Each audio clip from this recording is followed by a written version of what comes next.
जैसे कल परसों एक माता ने और प्रश्न किया था, बोले बड़ी दुविधा में हूं, आप दूर कर दीजिए। घर में वृद्ध माँ बाप हैं, अब उनके लिए भोजन प्याज लहसुन आदि वाला मुझे बनाना पड़ता है, अब चख कर भी देना पड़ता है, क्या करूं?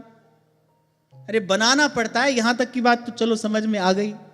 वैसे तो बूढ़े माँ बाप हैं और तुम संतान हो, उनको संस्कार दो, किसी ना किसी प्रकार से उनका आहार शुद्ध कराओ। पर चलो नहीं कर सकते, उनके लिए आपको वैसा भोजन बनाना ही पड़ता है, तो कोई बात नहीं। आपने कहा वृद्ध माता पिता है, उनकी सेवा कर्तव्य है, हाँ कर्तव्य है, आप करो।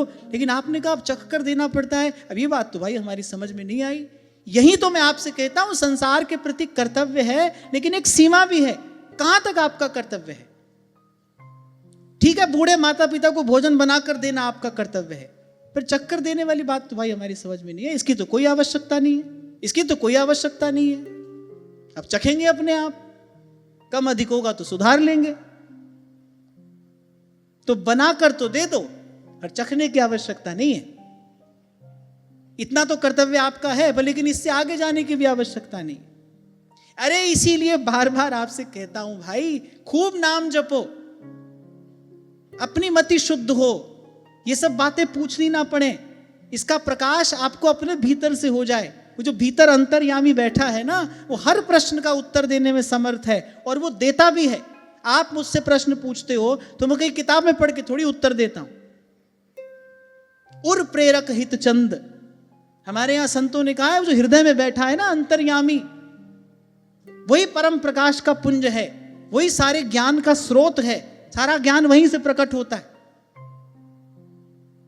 उसकी ओर देखो, नाम जपो, नाम रटो, दृढ़तापूर्वक निष्ठा से सत्संग का श्रवण करो, ताकि उपासना मार्ग आपको स्पष्ट समझ में आए। कितनी बात पूछोगे, कौन कौन सी बात पूछोगे, किस किस से पूछोगे, कहां तक इसका निपटारा करोगे? हाँ ठीक है भाई, एक व्यक्ति पूछता है, अनेक व्यक्तियों को उत्तर मिल जाता है, ये बात तो ठीक है, पर फिर भी मैं तो यही कहूंगा, पूर्ण रूपेण मनसा वाचा कर्मणा नाम का आश्रय लो।